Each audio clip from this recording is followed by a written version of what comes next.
Hoy estudiaremos la carta del apóstol Pablo a Filemón.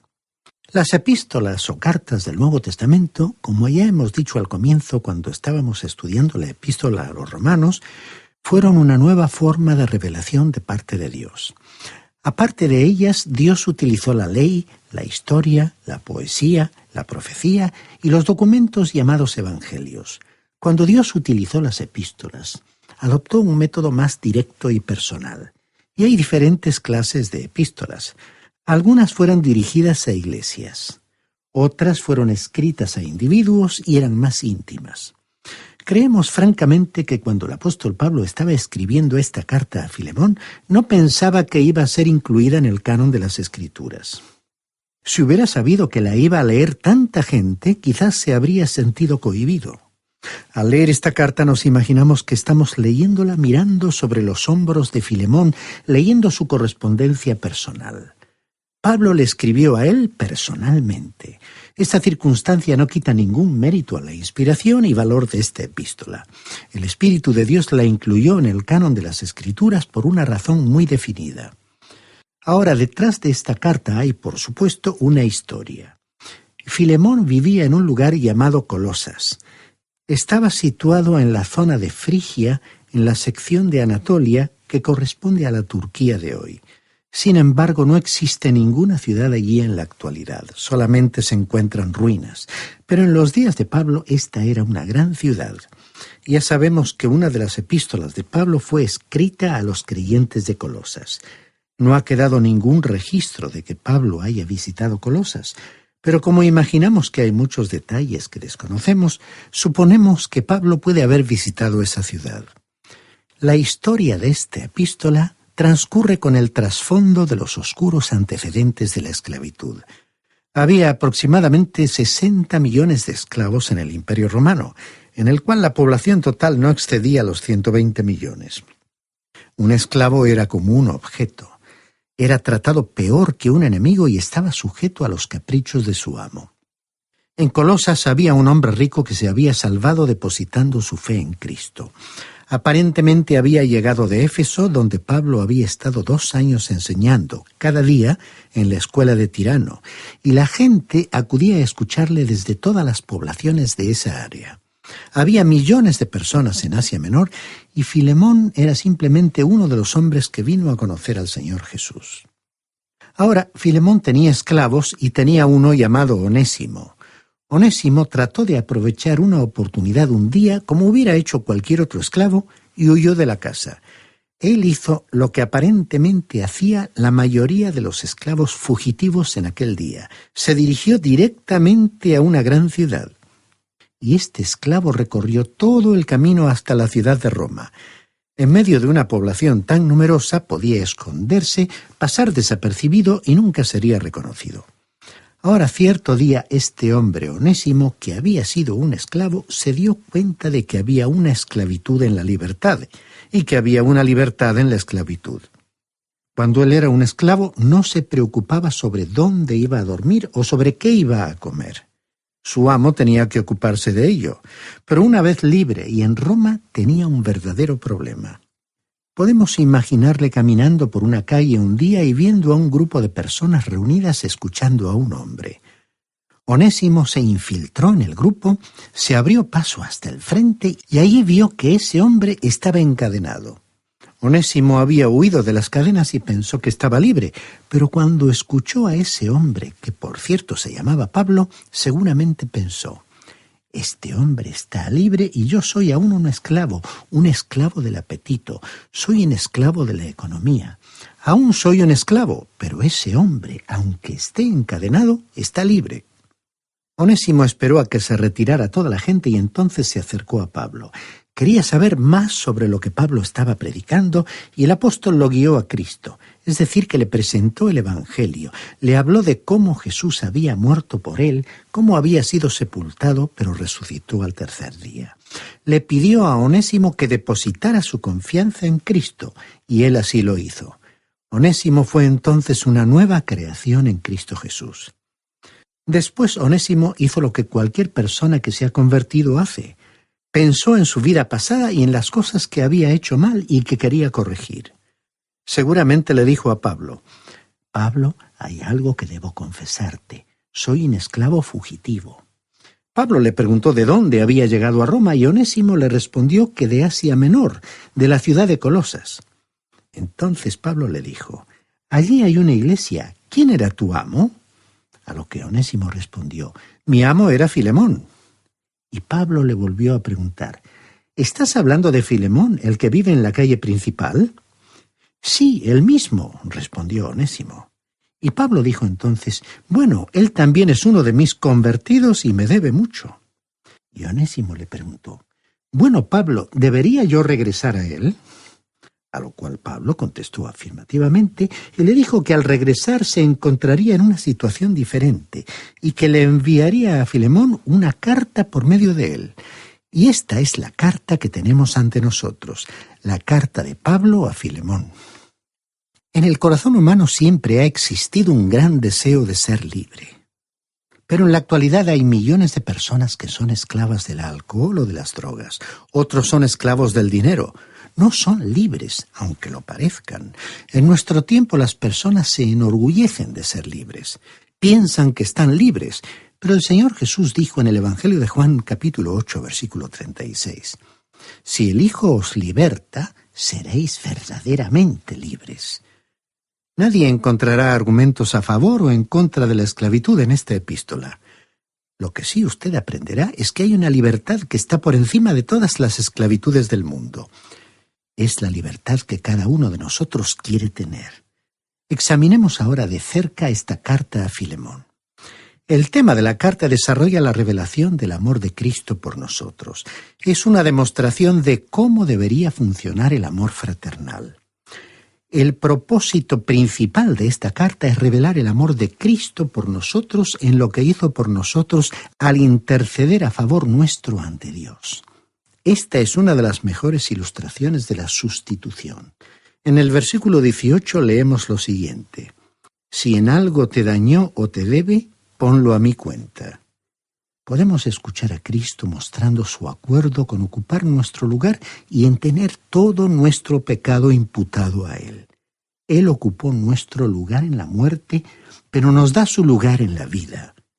Dice el versículo 17 de esta carta: así que si me tienes por compañero, recíbelo como a mí mismo.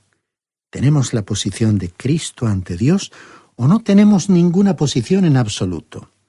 Onésimo, un esclavo fugitivo poco rentable, había de ser recibido en la casa de Filemón como Pablo, el gran apóstol, habría sido recibido. El propósito práctico de esta carta es enseñar el amor fraternal. Pablo habló de una nueva relación entre amo y siervo en las otras epístolas de la prisión. Aquí demostró cómo debía funcionar dicha relación. Estos hombres, que pertenecían a dos diferentes clases del Imperio Romano, que se odiaban y se perjudicaban mutuamente, eran entonces hermanos en Cristo y tenían que actuar como tales. Y pensando en nuestro tiempo, esta es la única solución para una convivencia en paz en la economía entre los que ejercen la autoridad y los que obedecen. Leamos entonces el versículo 1 de esta carta, que comienza con un saludo cordial a Filemón y a su familia. Pablo, prisionero de Jesucristo, y el hermano Timoteo al amado Filemón, colaborador nuestro. Pablo no mencionó aquí el hecho de que era un apóstol. Cuando él estaba escribiendo a las iglesias, usó su título oficial, un apóstol de Jesucristo. Pero esta era una carta personal a un amigo personal. No necesitaba defender su apostolado.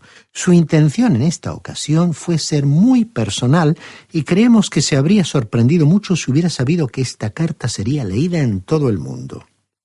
Él se presentó aquí como Pablo, prisionero de Jesucristo.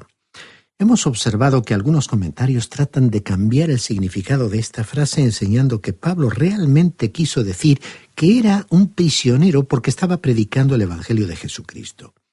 Pero eso no fue lo que Pablo dijo, y él tenía la capacidad para expresar exactamente lo que tenía en su mente. Estaba utilizando el idioma griego, que es muy flexible y versátil, y él dijo que era un prisionero de Jesucristo. Si hubiéramos podido hablar con él y le hubiéramos preguntado si los romanos le habían colocado en la cárcel, nos habría dicho que no. Después le habríamos preguntado si entonces no fueron los líderes religiosos los que por medio de una acusación le hicieron encarcelar. E igualmente nos habría respondido que no. Y entonces, ante la pregunta de quién le había encarcelado, nos habría respondido que Jesucristo. Entonces le habríamos preguntado sorprendidos, ¿entonces tú sirves a alguien que te ha puesto en la cárcel? Y el apóstol nos habría respondido, sí. Cuando su voluntad sea que esté en la cárcel, estaré en la cárcel.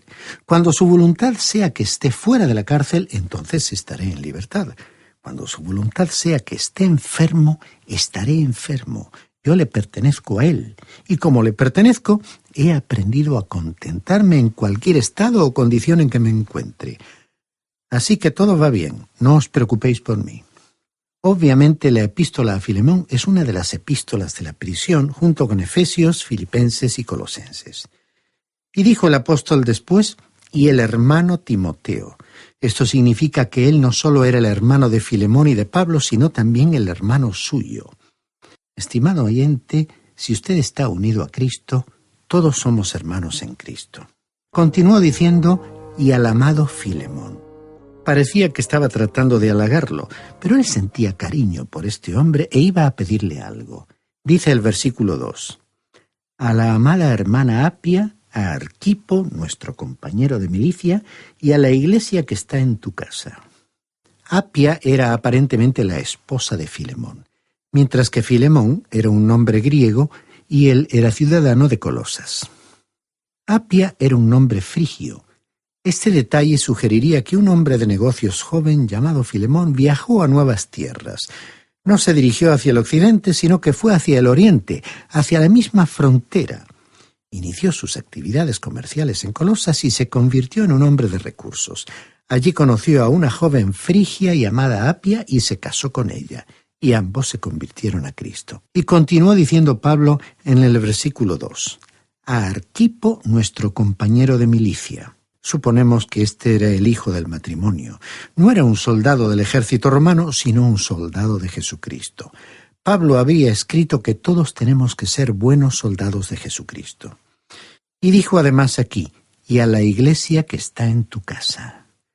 No solo se habían convertido, sino que tenían una iglesia en su casa. Reflexionemos por un momento. En algunos casos, el edificio de la iglesia se ha convertido en algo tan sumamente importante para muchas personas que no tiene ninguna relación con el verdadero propósito de la iglesia local. La iglesia local en la época de Pablo no era un edificio separado, pues no tenían ningún edificio. Había en aquellos tiempos grandes templos dedicados a los dioses paganos, pero la iglesia primitiva no tenía edificios propios.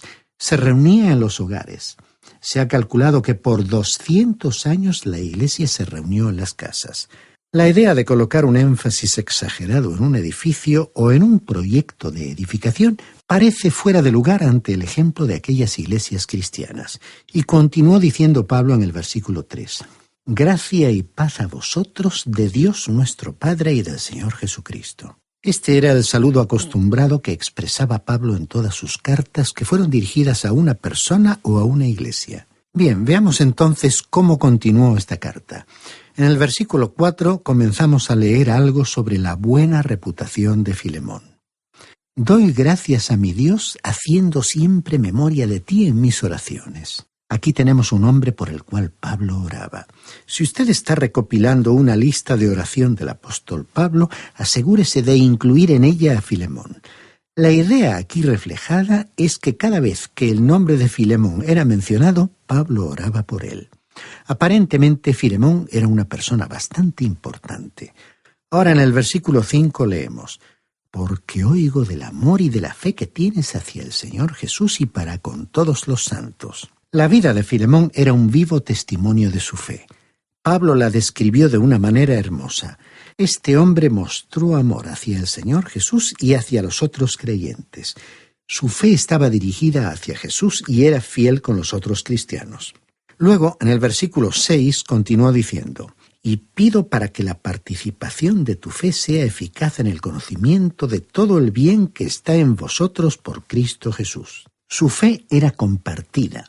Y la frase Todo el bien que está en vosotros era el resultado de lo que el mismo Pablo escribió en la carta a los Filipenses, capítulo 2, versículo 13, afirmando que Dios es quien produce en nosotros tanto el querer como el hacer para que se cumpla su buena voluntad. Y dijo también en el versículo 7, pues tenemos gran gozo y consolación en tu amor, porque por ti, hermano, han sido confortados los corazones de los santos. Es decir, que Pablo había experimentado un gran gozo y consuelo en el amor de Filemón por los otros creyentes y por él. Los corazones confortados aquí implicaban a la totalidad de la naturaleza psicológica. Era la vida interior de los creyentes la que encontraba una gran satisfacción en él. Filemón era la clase de persona que habría ofrecido hospitalidad en su casa a los predicadores y maestros que los visitaban. Así también hay muchos que hoy constituyen una bendición para la Iglesia por la forma en que practican la hospitalidad y el compañerismo cristiano. Leamos ahora los versículos 8 y 9, en los que Pablo efectuó una petición de compasión para Onésimo. Por eso, aunque tengo mucha libertad en Cristo para mandarte lo que conviene, prefiero rogártelo apelando a tu amor, siendo yo, Pablo, ya anciano, y ahora, además, prisionero de Jesucristo. Pablo estaba llegando al propósito de su carta. Planteó el tema con diplomacia, con cautela y con amor.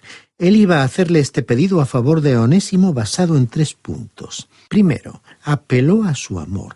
Este era el amor fraternal entre Pablo y Filemón como creyentes en Cristo Jesús. Segundo, tenemos la frase siendo yo, Pablo, ya anciano. Pablo tendría alrededor de 60 años de edad, pero se consideraba un hombre anciano. Había sufrido mucho, habiendo sido perseguido como misionero de Cristo. Esas experiencias le habían avejentado y en ese carácter apeló a Filemón. Y tercero, Pablo se presentó como prisionero de Jesucristo. Era evidente que no podía presentarse personalmente ante Filemón. Y dijo en el versículo 10, «Te ruego por mi hijo Onésimo, a quien engendré en mis prisiones». Pablo no estaba casado, pero tenía muchos hijos. Llamó hijos a Timoteo y a Tito y aquí a Onésimo. Estos eran sus hijos espirituales. Había conducido a Onésimo al Señor, aun cuando él mismo en ese tiempo era un prisionero. Y en el versículo 11 continuó diciendo, «El cual en otro tiempo te fue inútil, pero ahora a ti y a mí nos es útil». El significado de la palabra Onésimo es útil. Así fue que Pablo estaba haciendo un juego de palabras. Como esclavo, Onésimo no había sido muy útil. No trabajaba porque deseara hacerlo y entonces no se concentraba en sus tareas. Y podemos comprender su situación como esclavo. Pero vemos que Pablo lo estaba enviando de regreso a Filemón como un creyente, y entonces le dijo, «Ahora te va a ser de utilidad. Sin embargo, no quiero que lo recibas como un esclavo». Y dice en los versículos 12 y 13, «Te lo envío de nuevo.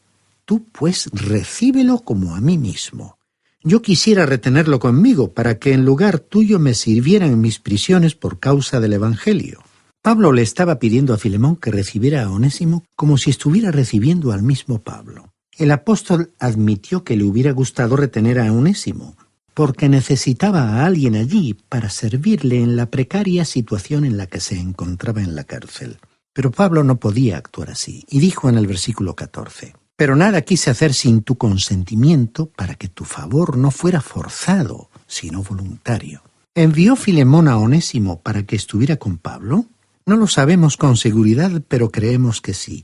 Y nos imaginamos que en el primer barco de regreso a Roma allí se encontraba Onésimo regresando a ver a Pablo y con muchas cosas para el apóstol. Y dicen los versículos 15 y 16. «Quizás se apartó de ti por algún tiempo para que lo recibas para siempre, no ya como esclavo, sino como más que esclavo, como hermano amado, mayormente para mí, pero cuánto más para ti, tanto en la carne como en el Señor». Habiéndose convertido Onésimo en un creyente, el estatus y relación con Filemón serían diferentes. De acuerdo con la ley romana, era aún un esclavo, pero para Filemón sería más que eso. Sería un hermano. Y ahora veremos que el inocente sustituyó al culpable. Este versículo, junto con el siguiente, nos da una de las mejores ilustraciones de una sustitución plena y de la imputación. Detrás de la súplica de Pablo estaba la súplica de Cristo al Padre a favor del pecador que confía en Cristo como su Salvador. El pecador es recibido a la misma posición en que Cristo es recibido. En otras palabras, el pecador salvado tiene tanto derecho en el cielo como el que tiene Cristo, porque él ha recibido el derecho de Cristo a estar allí. Como dijo Pablo en la carta a los Efesios, capítulo 1, versículo 6, Dios en su gracia nos aceptó en Cristo. Y dijo Pablo en el versículo 17 de esta carta a Filemón, así que si me tienes por compañero, recíbelo como a mí mismo. Y ahora leamos el versículo 18 que contiene una hermosa ilustración de la imputación. Y si en algo te dañó o te debe, ponlo a mi cuenta. Fue como si Pablo, al ser un creyente en Cristo, hubiera tenido una tarjeta de crédito y dijo, si te ha perjudicado o te debe algo, cárgalo a mi cuenta. Aquí tenemos una hermosa figura.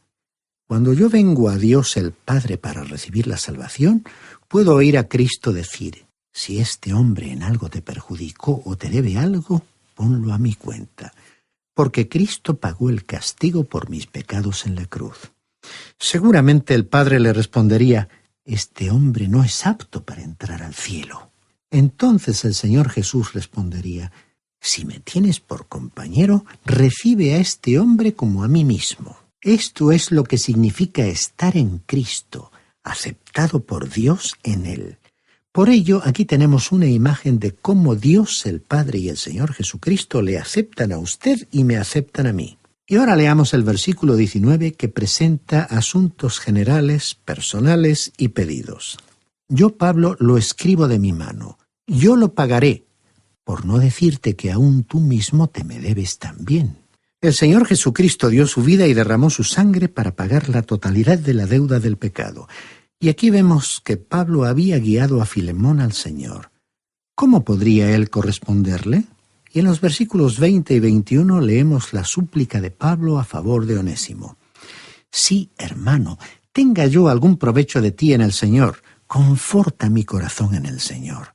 Te he escrito confiando en tu obediencia, sabiendo que harás aún más de lo que te digo. Una de las características de los verdaderos creyentes es que hacen más de lo que se les pide. Quizás la razón por la cual algunos pasan necesidades es porque han sido tacaños con el Señor. El Señor es generoso, por lo tanto nosotros también deberíamos serlo. Y dijo Pablo en el versículo 22, prepárame también alojamiento, porque espero que por vuestras oraciones os seré concedido. Pablo esperaba ser puesto en libertad y pidió que oraran al respecto. Y ya que esta carta fue escrita personalmente durante la primera reclusión del apóstol en Roma, diremos que él fue después puesto en libertad y probablemente visitó a Filemón personalmente. Y así concluyó la carta con saludos personales.